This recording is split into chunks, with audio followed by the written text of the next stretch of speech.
Are we trying to impact the player or are we trying to impact the team? What are we trying to achieve by a red card? Okay, here we go. You set me off now. Okay. Owen Farrell, he did tuck the arm deliberately, no matter what people say. And it was clearly condoned, and lots of other players would do this. And that's why he got in trouble with yellow cards, etc. Come on, your turn. Come back at me. I'll come back. So let's talk about the 20-minute red card rule. It's coming in the Northern Hemisphere in these autumn internationals. And it's creating quite a debate, not least between myself and Craig here. Craig, just introduce yourself for the guys that don't know you. Thanks, Rich. Good to be back, and I appreciate you having me on. My name is Craig. I'm from the Where's My Sports At Rugby podcast, so WMSA on YouTube. And yeah, appreciate you having me back on to have this conversation. No problem. So, just if people don't know, what's happening is we're having this 20-minute red card rule coming in, but it's changed slightly from what Craig knows. In the Southern Hemisphere, they've been having this rule trialed for a while now, but there's a bit of a compromise here. They're trying to get like the Irish, the French, who have come out to say no about this, on board, and the ref can still give a traditional old straight red card for violent conduct, punching someone in the face, something like that. But for other things, they can give a 20-minute red card, or this is where it gets complicated, they can refer it to the bunker, which is still being used, and they can then decide to either make it a normal yellow card or they can make it a 20-minute red card, which means, correct me if I'm wrong here, Craig, that the player who is off for 20 minutes stays off, but they can replace them with another player. So after 20 minutes, they would go up to, say, 15 versus 15. Now, Craig, tell us how this has been going in the Southern Hemisphere and how you found it. Look, I think it's a great rule. Obviously, it would have impacted the Rugby World Cup final last year for us. But I don't actually think we've had an opportunity to actually use it in the competitions that we had so far this year. But it's definitely something that we've trialed amongst other rule changes, which are going to be implemented in the autumn internationals as well. But it seems to be a large debate, as you sort of pointed out there. There's certain unions in the Northern Hemisphere who have come out and are really opposed to it. So can I ask you, do you prefer this Northern Hemisphere version where they saying, look, if there's violent conduct, then, that's it, you're down a man for the rest of the game? Or do you think it's okay to say after 20 minutes, you can get a player back, even if, say, someone's headbutted someone? Yes, and I think that's sort of like a compromise they've made to get it introduced into the Northern Hemisphere, because from what I've seen reading online, that seemed to be most of the opposition in the Northern Hemisphere was about dirty play. That people may bring on an enforcer and they'd be willing to lose him for 20 minutes just to take out potentially a star player on the other team. I don't really believe that happens in international rugby. That's sort of a bygone era. And maybe people have memories of this from the past and they think it's going to happen. But I think, to give it a go, it can't hurt. Are we trying to impact the player or are we trying to impact the team? What are we trying to achieve by a red card? Because, the team that's had the infringement done to their player, obviously they're going to get a penalty. It could be kickable, could be points. There's 20 minutes to score more points. So when is the punishment over? Because the player themselves, they will go up before a judiciary afterwards, so they could be off for weeks and weeks. So what is the punishment you want to mete out to the player or the team? Yeah, okay. That's a really strong argument. I'll definitely give you that one, Craig. Like, after the game, it's not saying that because it's a 20-minute red card, there is no follow-up and it's not as stringent as it would be with a straight red card. These players could still get banned for a 20-minute red card. So I think, what Craig's saying here is, look, we'll punish the player more and the team less for the sake of the spectacle. Now, how much of this do you think is for that bit to try and make the game, the product, more exciting? And again, I think this is another reservation of the Irish, the French, and the Northern Hemisphere saying, look, you are sacrificing safety over the sake of a product. What do you think about that? That's exactly what they've said from what I've read online. I can definitely see over the years since we've introduced the red cards, and we've got a lot harder with this head contact, that players have got a lot better. And how much more improvement can we make? That a red card still scares the hell out of players. There is also it was introduced by the Southern Hemisphere, and people will say, yes, it was introduced by the Southern Hemisphere, the All Blacks, or New Zealand Rugby, after what happened in the World Cup last year. But looking at that as an example, I think I went through and timed it. I think in real time, from the time Creel changed direction to when Kane hit him, was like half a second. And even in slow motion, it was like 2 seconds. So I know you're an ex-player and a coach. Is that intentional? How quickly can a player react to something like that and change their body position when you weren't necessarily going for a tackle to start with? So that's a really hard one. It is. And I think that's where the argument is strong with the 20-minute red card. I think there are definitely some, situations where it's not completely unavoidable, but it is desperately unlucky. And I think you're going to get that. So I think my counter argument would be, for the few cases where there's something that's completely unavoidable and someone is unlucky to get a red card, I would say there's a lot more that are avoidable. I mean, you'd be surprised how quickly you can move on a rugby pitch, and these are elite players. And my big point here, my big kind of push towards maybe keep the red card, is that the majority of 20-minute red card level incidents I see, say in the Premiership, the Gallagher Premiership that I'm watching closely, are things that the players are in control of, and are things that coaches are still condoning. Because I think what they're trying to do with trying to stick, the red card and give out more yellow cards and red cards and that sort of thing, is they're trying to say to the coaches, you're going to have to go back to more old school rugby union methods. So I'm going to go on my little spiel here, Craig. So bear with me.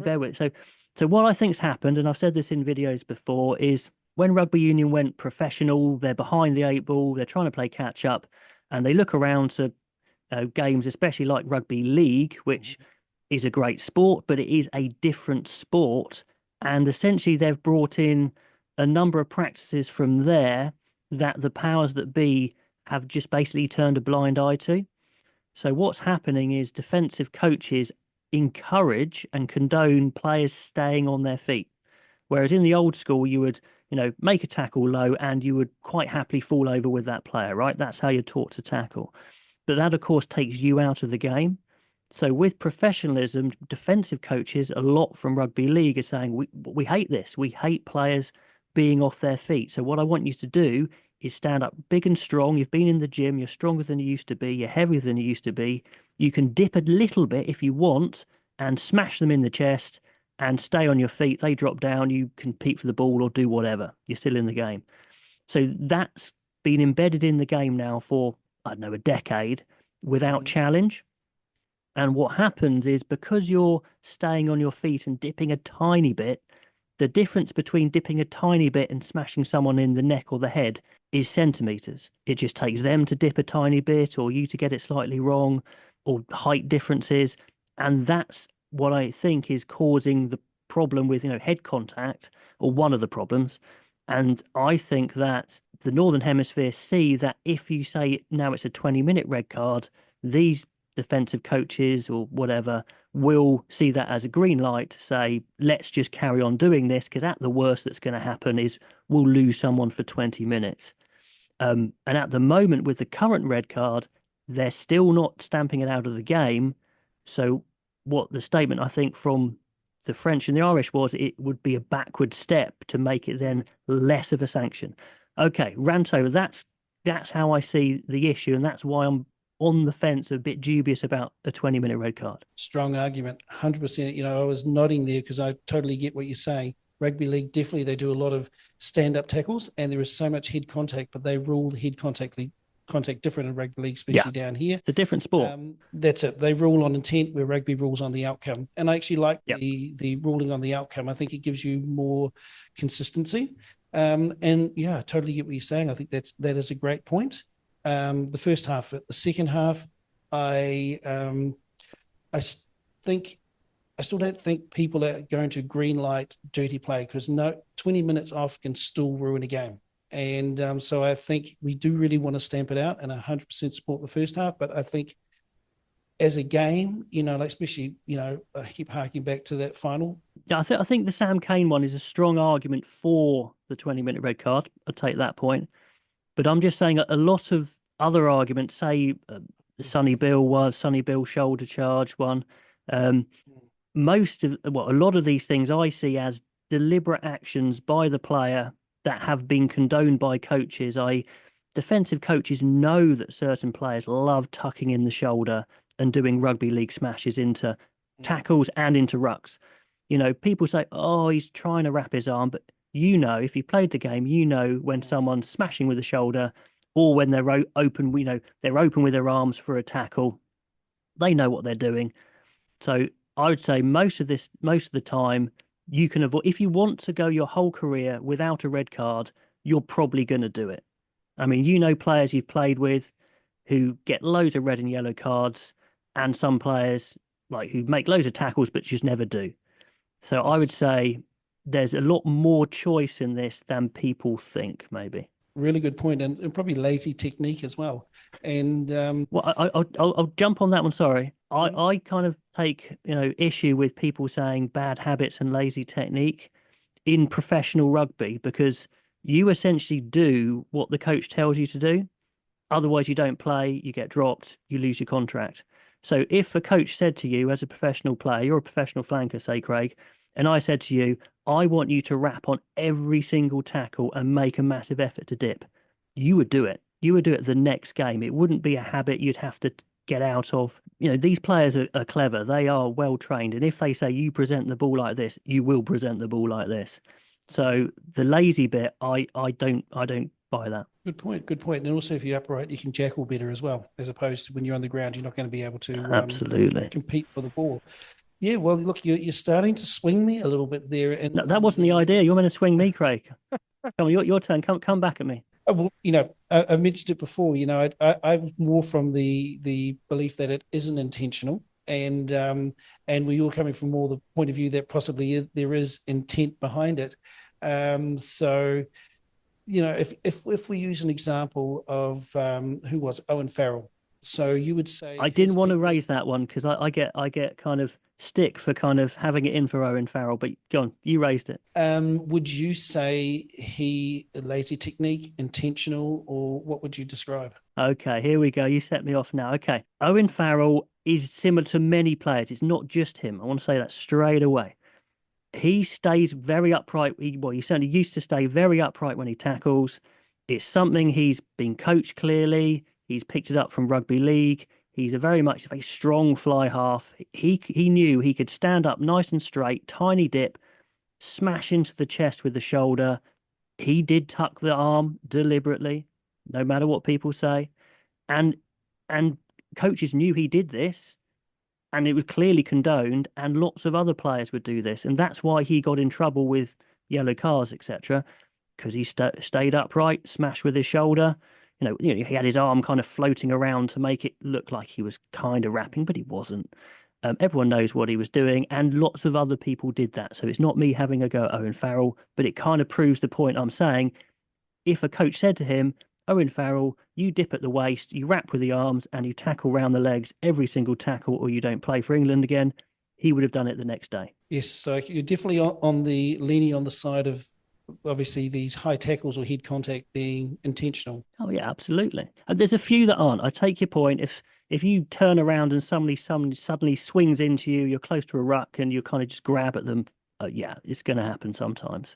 But most of the time, it only takes a fraction of a second for you to move your body quickly. So I have a question for you then. So are you expecting there to be many red cards given out during the autumn internationals that are 20-minute ones? Okay, this is great. This brings on to my last point really here, Craig. You've set that one up nicely without intending to.